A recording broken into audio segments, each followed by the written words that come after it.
What's up, security world? It's been a couple of months since we posted. What? Then how long's it been? What's up, security world? It's been a while since I posted a video, but I guess time flies when you're building an award-winning software company.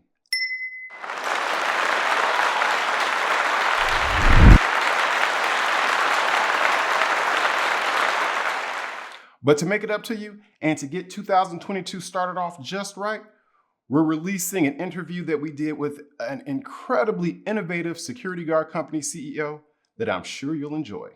Let's check it out.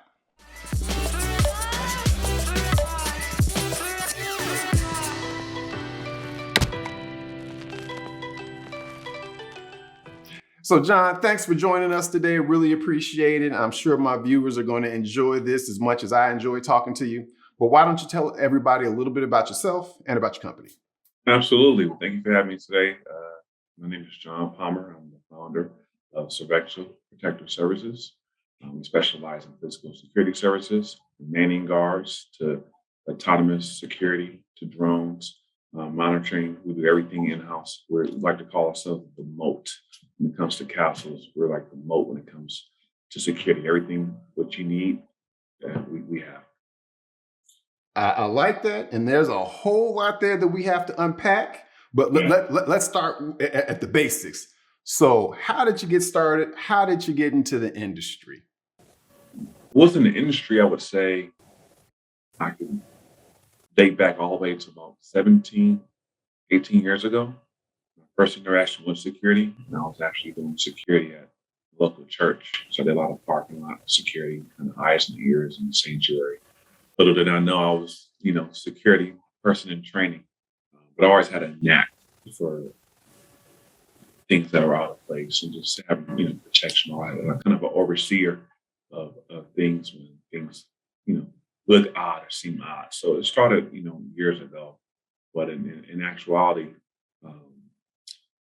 it's really one of those things that, it's that you don't know your purpose until it actually happens. So that's how I got my feet wet in the security game. Fast forwarded, I joined the military. Before I joined the military, I worked for a large security firm in San Diego, as well as in Connecticut.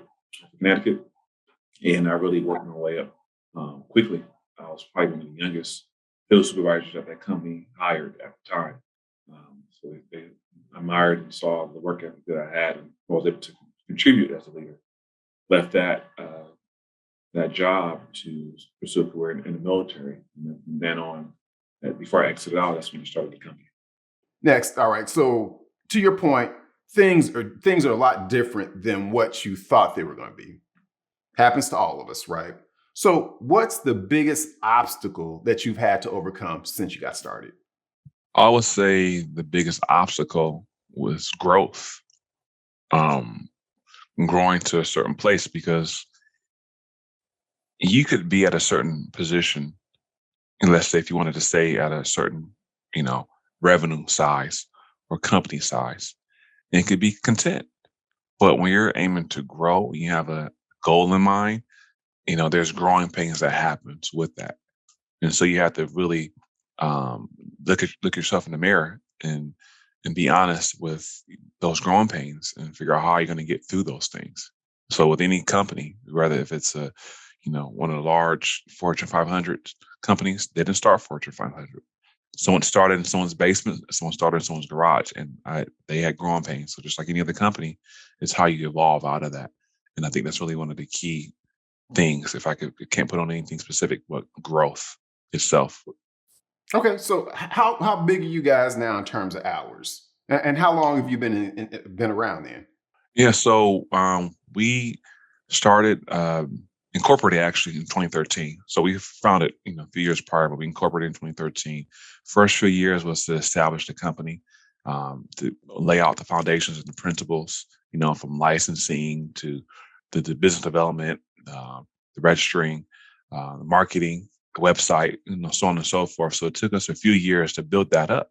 And then we started to see our first contract was in 2015. A small contract, but we utilized that to leverage the past performance to go into other opportunities. As far as our hours right now, I don't have a exact number on specific working hours, but I would say we're over 300 plus employees, and probably we'll be close to 400 by March. So Wow. Now that's impressive. Now, I know a lot of companies who've been in business, 10, 15 years and have not hit that number. That is truly impressive. So, and I know a lot of companies that I talk to struggle with sales, right? You mentioned growth. And I know a lot of people say, man, I can't grow. I can't sell. How are you able to bridge the divide from becoming, being an operational company to one that knows how to do sales and marketing? How did you make that transition? I think first it started with me, because we didn't have 300 plus employees. It was just a handful of employees. So I had to be the one to, in my position, to really learn, the process. First of all, identifying who I want to do business with, and then if who, what industry I want to do business with, how do you do business? So for us, it was government. So for me to do government, there's a procurement process, the RFP, request for proposals. So learning that avenue really had taught me, about submitting proposals, about compliances, how to search for things, and creating a engine or vehicle per se to really seamlessly go after proposals, identify them, identify market research, improving on our proposals every single time to be effective. So that was really one of the key factors for us, and that works for us. Is really going out, learning that process of how to do business with that particular customer base that we wanted to. Got it. So, do you guys do a lot of government work? Are you mostly commercial? What's your kind of product mix? Yeah, so we have a nice mixture. I would say a good majority of our portfolio is government, so ranging from state, federal, local, um, and then the smaller percentage is private or utility space.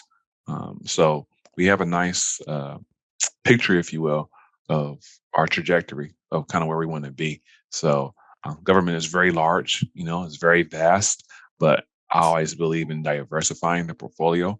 And with COVID and government uncertainties, it really allowed me to really self-assess the direction of the company. Mm. So that's why we looking to diversify not only in our customer base, we want to continue to serve our customers, but to diversify in our products and goods and services. So that way we're not stuck in one category. We're able to identify all the needs. Got it. Got it. So, you said two things I want to touch on. First, federal is vast. Yes, federal is vast. That means countrywide, right? And you said state too, and states are pretty big places. So, are you multi state or are you regional? How would you describe your business? And the second thing is, how did COVID affect your business? Definitely. So um, when it comes to our business presence, we have operations in over 13 states. So our operations expand, from the West Coast, which is our main headquarters, all the way to the East Coast. Um, and so we have an ongoing 24/7 operation, and it's really by, of course, by contract and accounts. But we figure out a formula to really be successful in managing things that are not within our state, because as in our backyard, it's pretty competitive. There's probably at least over 500 plus security companies, let alone. So we have to figure out a way early on, how are we going to become competitive? So we had to go outside of states, and figure that out. We're licensed in about 25 to 30 plus states right now to do security services and businesses. So, and we're continuing to grow on with the areas that we are at. To answer the, Go ahead, I'm sorry. So, we're going to have to talk about this a little more, right? So I've seen numerous companies try to do this, right?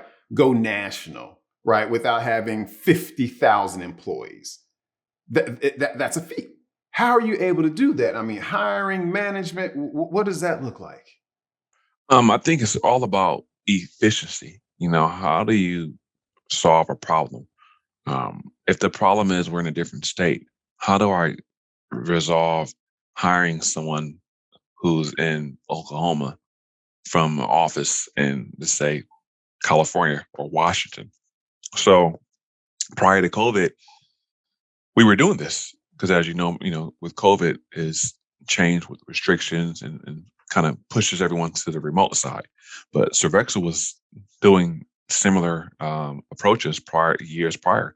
So all the way back to 2016, 2017, that we were figuring out ways and doing a lot of pilot programming to figure out how to onboard a employee from different states. And so we've got in software. We write out our procedures to really take someone from A to Z, from the hiring process to uploading documents to doing virtual interviews, to do everything that could be done on your phone. We were doing that way before um, the pandemic. So we like to think of it as like the Uber approach, right? So you could have someone that's in there. You do your whole hiring process, your local drug testing, efficiency testing, and we ship the uniforms to you, either to the home of record or to the site supervisor or the satellite office, whatever the case may be. But we were doing this process, so we had an upper hand of how to combat those items through the pandemic because we did those things to survive. That is absolutely incredible. Now, I know a lot of people out there are feeling really jealous right now. But again, we see that it's doable, right? And it Absolutely. functions and you can make it profitable. Oh, I Absolutely. absolutely love it. So when it comes down to tackling those hurdles, it sounds like you try to use innovation as one of those things. And one of your first statements, you talked about drones. Now, you guys don't actually use drones, right, as a solution, do you? Yes, we do. So early on, when the FAA was coming out with a lot of the rules when it comes to drones, and it was such an evolving industry, kind of similar to cryptocurrency, is things are constantly evolving. So any type of new industry standard, there's going to be rules that come about and changes. So we hired a consulting firm to work with us to develop a SOP for drones who fly over certain airspaces, particularly for like prisons and remote locations. So that was our first venture, and then we gotten more into the development side of identifying um, solutions. So first it was to look at what was the problem that customers were having out there. Inappropriate inactivity in the area. Was it contraband? Was it potential threats of a drone? So we have to figure out a way. Okay, how do we a combat that, keeping drones away, and how do we utilize drones for a good usefulness, case use for security, whether that's monitoring, sending a drone on a route. Let's say if it's at a shore, at a port, or to an open yard, and still being within the FAA compliances of line of sight or exemptions if that may happen. So just providing a solution, really, it was an added value because there are not a lot of security companies who were doing it, even at the time we were doing it. So That is absolutely incredible. Only companies that I really know who are working with drones are pretty big companies or companies that are specifically focused on drones for commercial, whatever reasons. That's truly impressive. So, are you doing other type of things in electronics when it comes down to solutions? absolutely. So some of our offerings that we offer autonomous robotic security guards. So we have the robots, as you see, has AI technology. And so, of course, for robots, they don't call off sick. You don't necessarily sleep, take breaks, things of that nature, which we all need, of course, as part of the human nature. But with technology, it's more reliant when it comes to those factors. So, from a security perspective, it's really an enhancement, and it's really a hybrid add-on because to my philosophy is you always need some type of human element for a reason, but you want to utilize technology to be efficient, in areas that you have weaknesses. So our autonomous robots are our camera systems that could do two-way messaging, that could pick up analytics, movement, monitoring 24/7 from remote locations. So those are some of the items and some of the services that we provide that we've seen that hey, clients, if you don't just want to just augment a security officer, you could do more than that. We could augment your camera system. We can help augment with threat assessments. We can help augment just your cost savings and what's the best solution. How are your customers receiving that, right? So, I've talked to a lot of security guard companies who think, oh, I don't want to get into that stuff because it's going to decrease the profitability of my business, or my business is going to go down because I see all these huge revenue numbers, and there aren't huge revenue numbers associated with electronics. I mean, what's your take on that, and how are your customers receiving that? Yeah, I think it's important to point out is that you have to know what's best, for your business model. You don't. That's definitely not over leverage. So for us, when we're entering into new markets, is really to know how do you leverage resources. How do we leverage partnerships? How do you identify someone who has a component and we're meeting that component to the solution, but we're the in between. We take that and develop it into something more. So we really identified the ones who had the technology, but just didn't take it to the next step. And we're able to leverage some of those networking and those relationships to help provide a bigger solution. Customers, some of them have questions about it. Some have already done their research and they come to us to get advice or just to look for the particular solution that they're looking for. So it all depends on the customer base, and all depends on, your knowledge of, the actual programs. So you've had a chance to do a lot of cool stuff that a lot of people would love to be doing, right? So I'm sure you've had a lot of lessons learned. What piece of Sure. advice would you give to someone who's just getting started, or has had a security guard company for 2 years? What piece of advice would you give them? I would the one advice I will give is you write down exactly what do you want to accomplish. Write down your why, so why you're doing what you're doing, your reasons, your value, and write down the number if you have a monetary number that you're looking for out of growing a business. Um, I think that's number one. Number two, you want to identify who do you want to do business with. Even if you're not ready to do business, let's say with a government entity tomorrow, you have to write down your vision. Um, we've done it at the beginning. There were companies that we wanted to work with. We had no experience, but I wrote those companies down. And the companies that I wrote down that we had no experience, they're our customers today. That's incredible. That's incredible. So it's really envisioning where you want to be and then kind of pursuing that. Absolutely. So 5 years from now, speaking of vision, where is it that you see your company 5 years from now? Is John on the beach someplace having sold the company, or is John competing with Allied Universal for that Bank of America contract? I mean, what's that look like? Yeah, great question. So I think with 5 years from now, I think we will be in different acquisition phases. So we either probably acquiring other companies or teaming up. I believe just extending it branches of Servexo in our offerings and really taking the company to the next level when it comes to technology. I always say we're the best at what we do. The rest of the world just doesn't know it yet. So you're seeing yourself making acquisitions. So I know a lot of people think, oh, the security guard industry is going down the drains, right? We'll be done in 5 years. It'll be nothing but robots and security officers that you can't employ for anything less than $100 an hour. I mean, is that kind of where you see the market going? I would assume not if you're talking about making acquisitions, but I won't put words in your mouth. Where do you see the security guard market going? I feel that the writing's on the wall when it comes to the market. And the market, you're just as good at what's available on the market. As we see with the pandemic, and with when it comes to employment opportunities, when it comes to labor, when it comes to what's out there, the willingness to progress. So you're only as good as the market. But I believe when you do see signs on the wall, just like you see it, look at a stock market, you got to know how to pivot. You have to know how to, put, some of your investments into a safe haven, and you have to know how to bet on, future opportunities. So with security, everything is continuing to be augmented. So I think there's going to be a high augmentation, especially when it came to the recent shutdowns.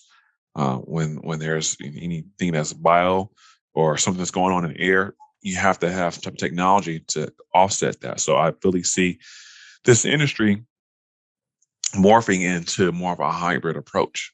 I think AI is going to be driven a lot when it comes to security. I think there's going to be a lot of more heavy autonomous approaches when it comes to biometrics and biomechanics. I mean, you see it in our airports now. You see it in our infrastructure. So it's only going to continue to grow as we evolve as a people. Okay, so you've already talked about innovation. When we understand Servexo is an innovative company. So right now you were talking about electronics. Do you ever see yourself getting into, kind of cybersecurity? I mean, would that be something that you would be interested in doing?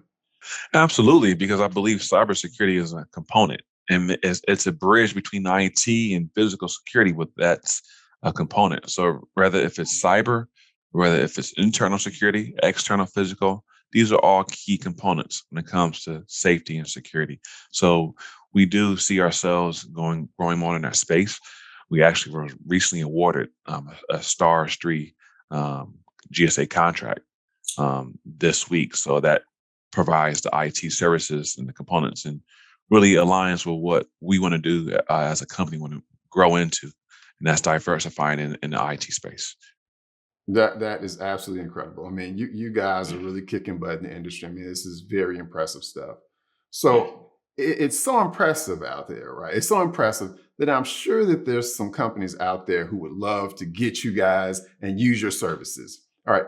What company would you love to get a phone call from saying, hey, you know what?